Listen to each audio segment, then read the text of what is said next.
E aí, pessoal, boa noite, tudo bem? A gente vai começar esse nosso passatempo aqui no Instagram, beleza? A gente vai começar a discutir hoje algumas questões relacionadas à teoria do delito, tá?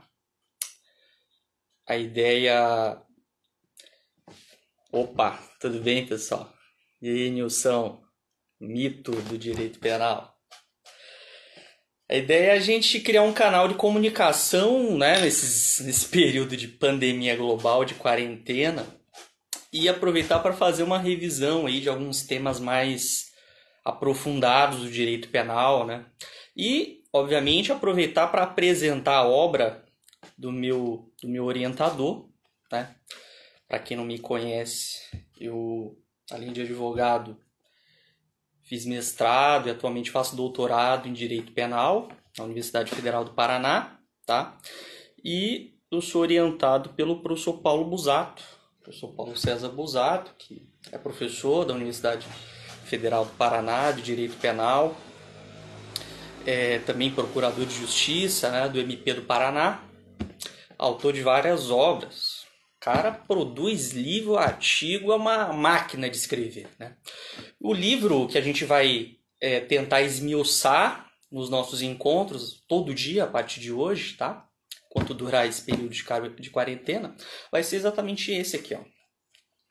Vai ser o livro de Direito Penal, parte geral, tá?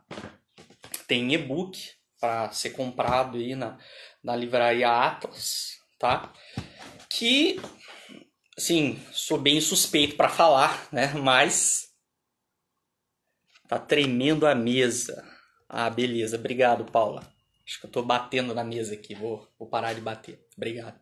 Então, veja, sou suspeito para falar, mas sem dúvida alguma, para mim é o melhor livro de direito penal que existe no Brasil, né? É um livro denso, um livro que efetivamente faz algumas discussões profundas. O marco teórico dele é a filosofia da linguagem, né, do segundo Wittgenstein.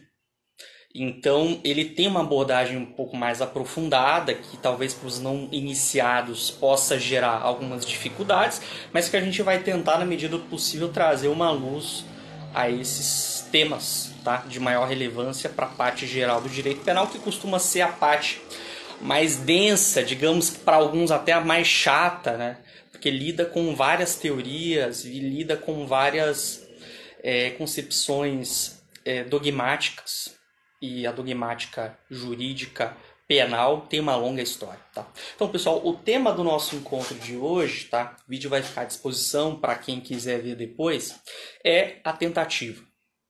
Quando que se considera um crime tentado, né? Pode parecer simples.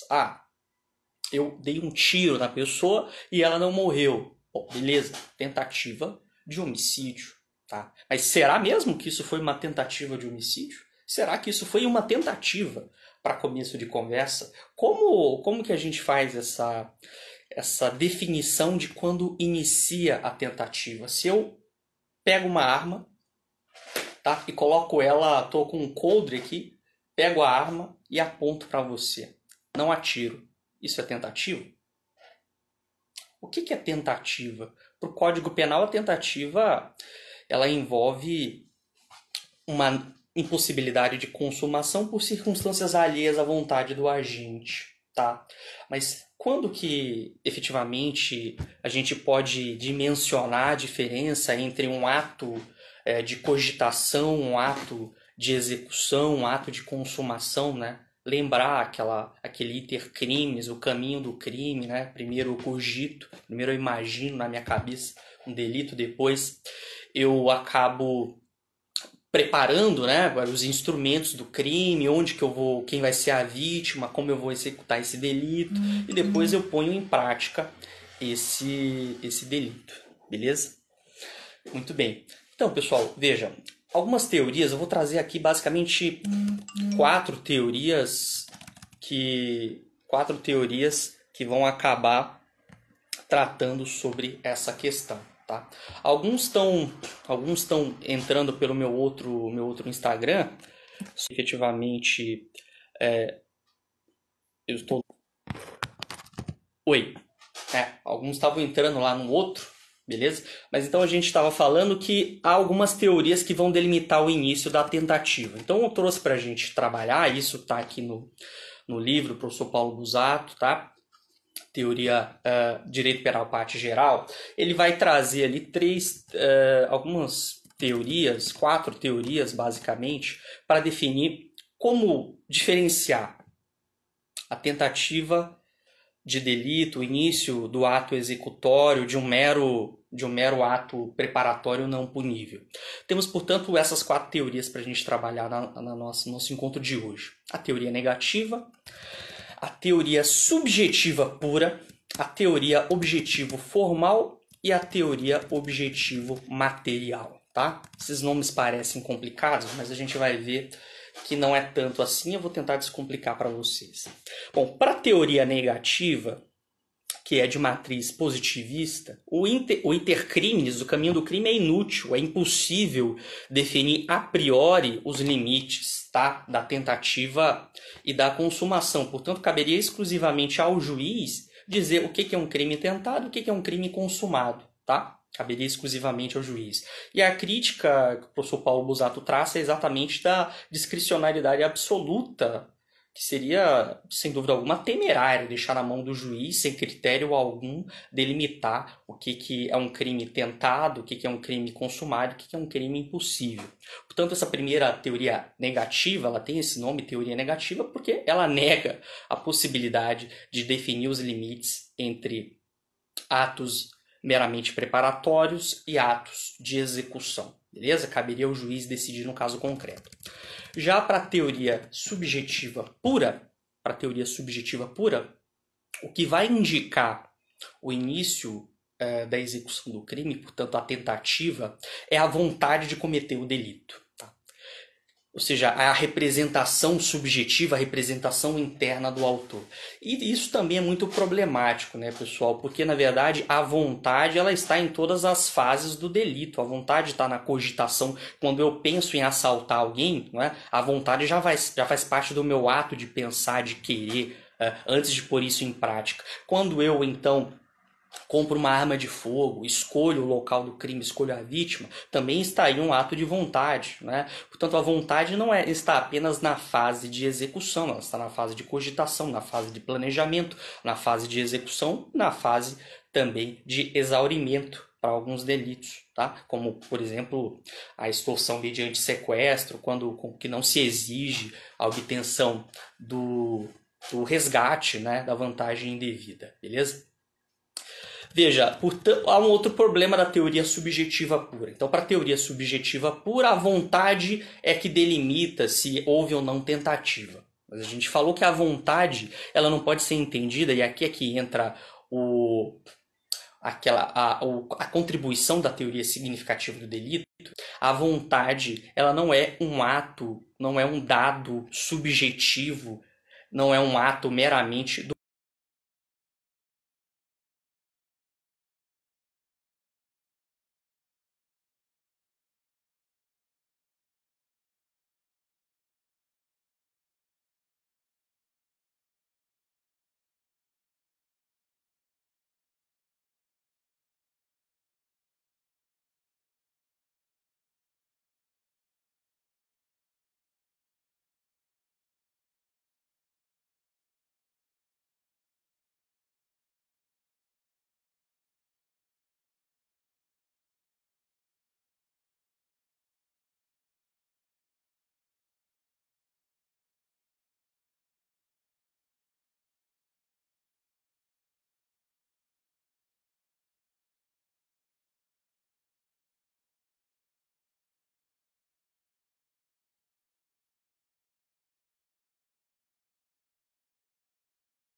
ou da conduta humana para a conduta de outros animais, não é a intenção, é o sentido, é a expressão do sentido, porque o sentido está ligado à cultura. E a cultura, sim, é algo que faz parte exclusivamente do ser humano, não a intenção.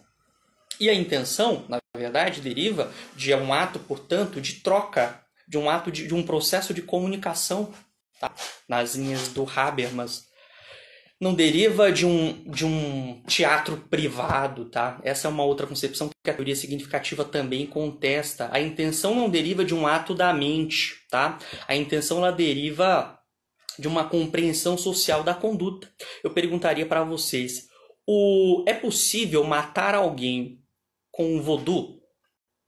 O que é que vocês acham? Eu posso com o voodoo, vocês sabem, aquele bonequinho que acaba...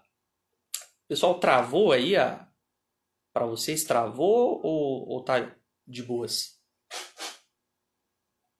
Me avisem se travou aí, tá? Veja, um voodoo, perguntava, um voodoo ele é capaz, ele é idôneo para provocar a morte de alguém?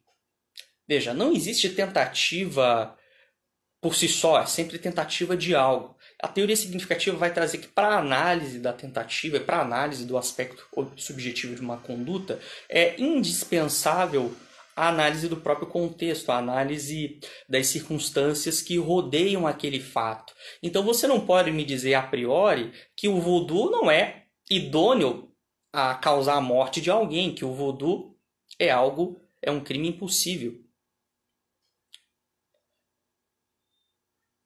Travou aí a conexão, pessoal?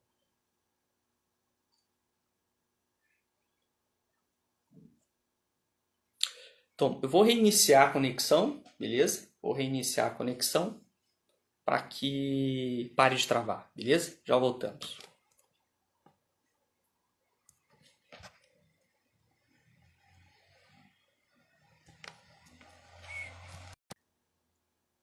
Voltou?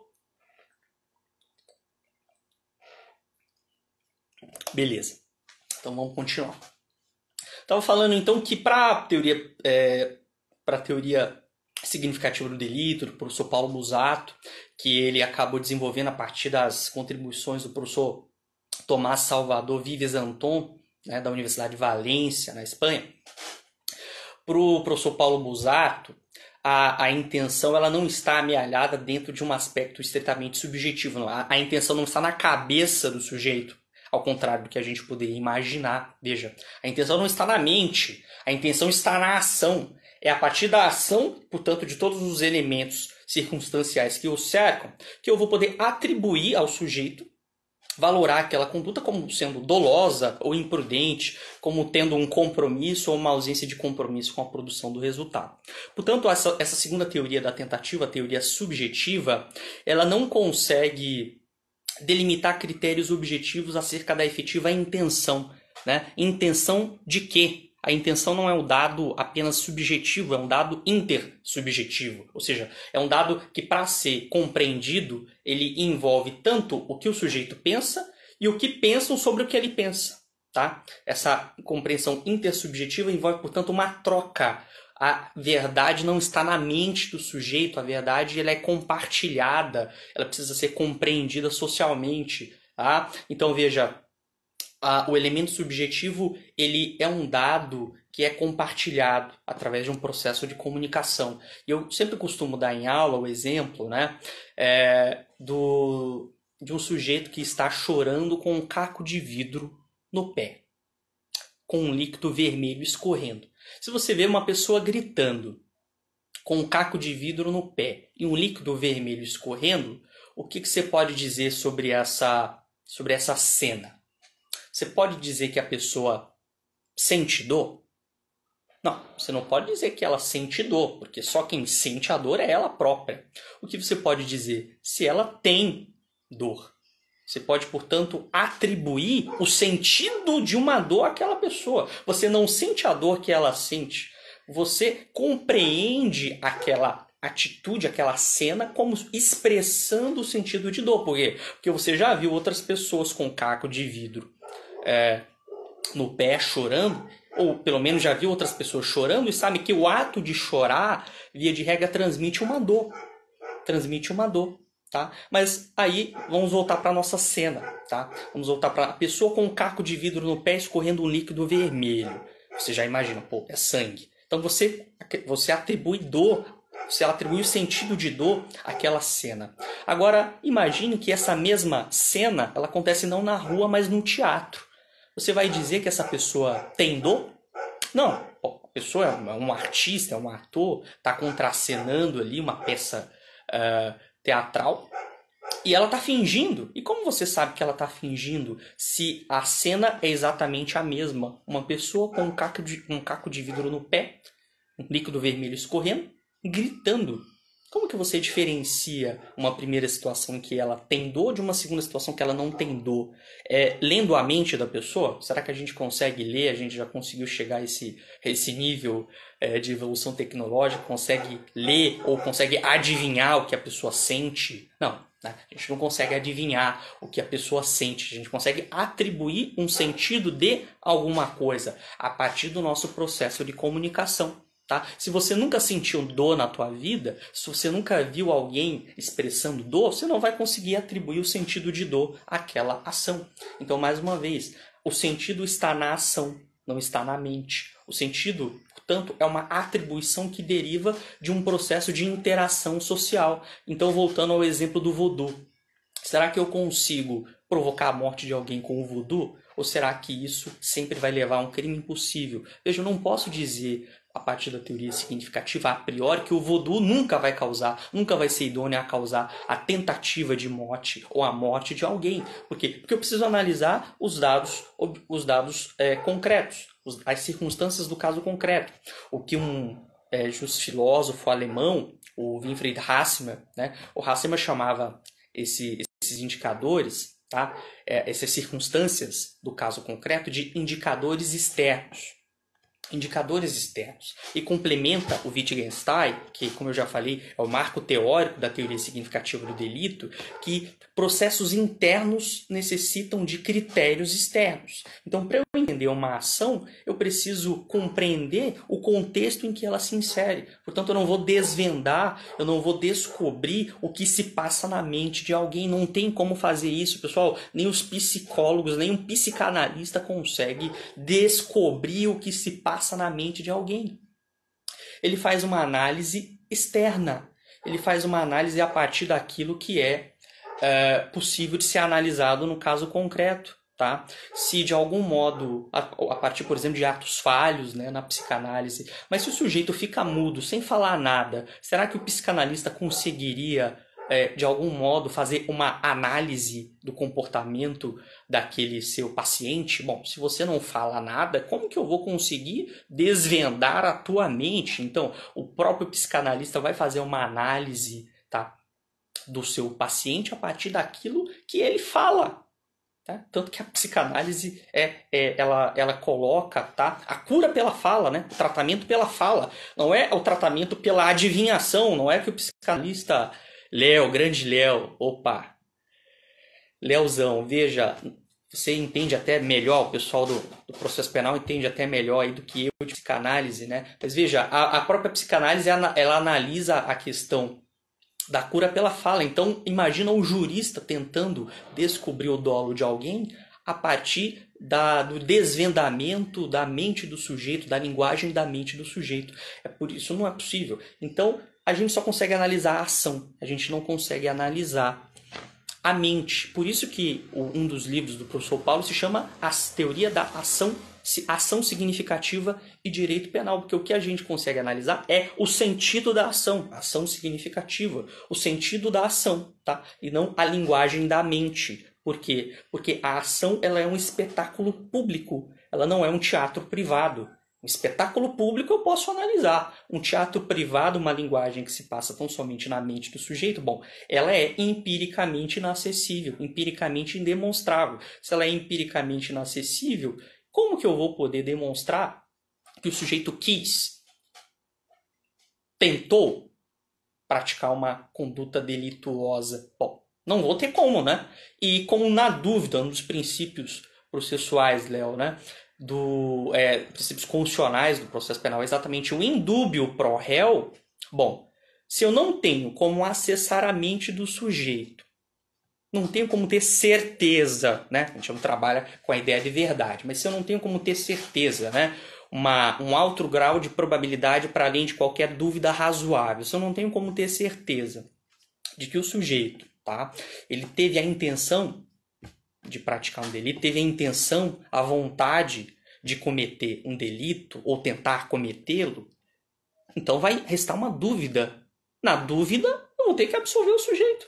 Então, a partir de uma concepção ontológica, tá, de dolo, uma concepção ontológica de sujeito, todo crime, quando houvesse dúvida, e sempre haverá dúvida se você considerar que a intenção é um elemento exclusivamente subjetivo, então eu sempre teria que absolver todo mundo e, portanto, o direito penal se tornaria impossível. Né? Todo crime seria impossível, né, para utilizar essa lógica. Porque se eu não consigo ter acesso ao conteúdo da mente do sujeito, à linguagem da mente do sujeito, e se a intenção é aquilo que está na mente do sujeito, ela é um conteúdo estritamente psicológico, ela é um dado psicológico, ela é um dado ontológico, que eu apenas tenho que descobrir, que eu tenho que desvendar, desvelar, que eu tenho que descrever. Bom, se eu não consigo ter acesso privilegiado a essa instância psíquica e, portanto, não consigo descrever com certeza, com exatidão, com precisão essa intenção, então qual seria a solução lógica? Vou ter que absolver. Vou ter que absolver. Né? Se você, veja, se o juiz, para condenar alguém por um ato doloso ou por vontade de praticar um delito, simplesmente tivesse que se contentar com a palavra do sujeito, então beleza, meu amigo, você teve vontade de praticar esse delito? Bom, quem melhor do que o próprio sujeito, imputado, denunciado, tá? Acusado, para dizer se a linguagem da mente dele, não é, correspondia a uma intenção ou não de praticar o delito? Só ele tem como saber isso, e olhe lá, voltando à psicanálise, às vezes nem ele vai ter como dizer com certeza se efetivamente queria conscientemente praticar esse delito. Então veja, se nem o próprio sujeito muitas vezes tem esse acesso privilegiado, tá? Esse acesso privilegiado da sua intenção, o que dirá um terceiro observador? Vou só colocar aqui para carregar minha bateria um segundinho, tá?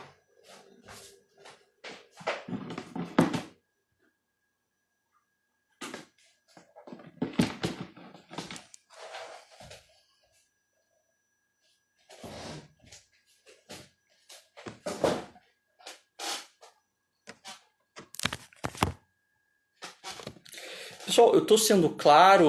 O que vocês estão conseguindo entender aí a ideia geral da teoria significativa? A ideia geral da teoria significativa é exatamente utilizar essa frase, eu acho que resumi muito bem essa frase do Wittgenstein, né? Processos internos necessitam de critérios externos. Como que eu vou analisar uma ação com base simplesmente naquilo que o sujeito pensa, com base simplesmente numa linguagem da mente que é inacessível a terceiros? Não tem como, né? Não tem como. E se não tem como fazer essa análise, então restaria prejudicado o objetivo o objetivo modo do processo penal, né? Da persecução penal, seria inviabilizada a própria persecução penal de uma forma geral, tá? Não seria possível o direito penal, como eu disse, todo crime seria impossível, tá? Então a gente tem algumas, deixa eu só ligar aqui, a gente tem algumas propostas, né, a partir da teoria significativa do delito, né? Considerar, portanto, que a intenção deriva da ação e não da mente, tá? E a partir de indicadores externos, tá?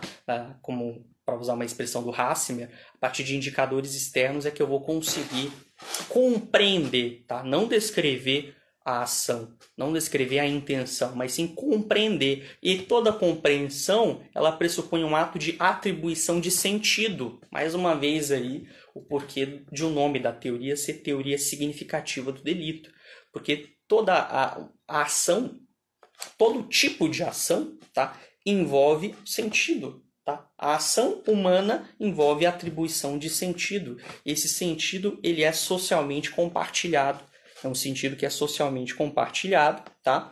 Não é absolutamente arbitrário. A intenção ela é construída pelo sujeito a partir de um processo de comunicação, a partir de um processo de interação social, e não exclusivamente sem que haja qualquer participação de terceiros, né? Estou vendo aí algumas participações pessoal. Muito bem. Então veja, pessoal, retomando a primeira teoria negativa, né, da tentativa, dizia: é impossível delimitar o que é tentativa e o que não é tentativa, o que é ato preparatório, o que é tentativa, o que é consumação. Então caberia exclusivamente ao juiz delimitar, fazer essas diferenciações. Depois, a teoria grande Flávio, tudo bem, Flávio? Veja, depois a gente falou da teoria subjetiva pura, e aí a gente acabou discutindo que não é possível, para a teoria subjetiva pura, a diferença, né, entre tentativa e consumação, e o início da tentativa estaria na vontade do sujeito. A gente fez uma crítica a isso, né, porque o próprio Weltzel dizia que não se castiga a vontade enquanto tal, mas a vontade... mas somente a vontade em realização, né? Não se castiga a vontade má enquanto tal, mas somente a vontade má em realização, tá? Eu tenho uma vontade de te matar, tá? Minha vontade de te matar, isso não é típico, né? Isso não é relevante para o direito penal. Agora, o que interessa é essa vontade má enquanto realização, ou seja, a ação, mais uma vez. Não interessa a intenção da mente do sujeito, mas a ação do sujeito em si. Então, outro problema dessa teoria subjetiva pura é relacionado aos chamados delitos putativos. Vocês já ouviram falar dos delitos putativos? Dos delitos imaginários ou dos delitos de alucinação? O que é um delito de alucinação? Um delito putativo? Imagine o seguinte exemplo: uma mulher, ela pensa, né, que está grávida, né? Namorado, tal, deixa ela na mão, não quer saber, ela também não tem como criar a criança. Ela vai e compra o conhecido Citotec, né? Compra o Citotec. Ela então vai lá, Citotec, toma um gole de água, engole o comprimido. Mas e aí? Ao fim ela descobre que não estava grávida. Mas ela tinha vontade de praticar um delito. Qual delito? Aborto? Para a teoria subjetiva pura, basta a vontade de praticar um delito. Então, no caso dos delitos putativos, o professor Paulo Busato observa isso no livro dele, né, que eu apresentei no início do vídeo, Direito Penal Parte Geral, que restariam puníveis os delitos putativos, delitos imaginários por erro de tipo, ou delitos de alucinação. Ou a mulher que ingere uma substância abortiva não estando grávida. Bom, se ela ingere uma substância abortiva não estando grávida, ela não pratica crime de aborto. Mas para essa teoria seria possível sim, porque se basta a vontade de cometer o delito, então já haveria aí pelo menos uma tentativa, né? Haveria tentativa. Então temos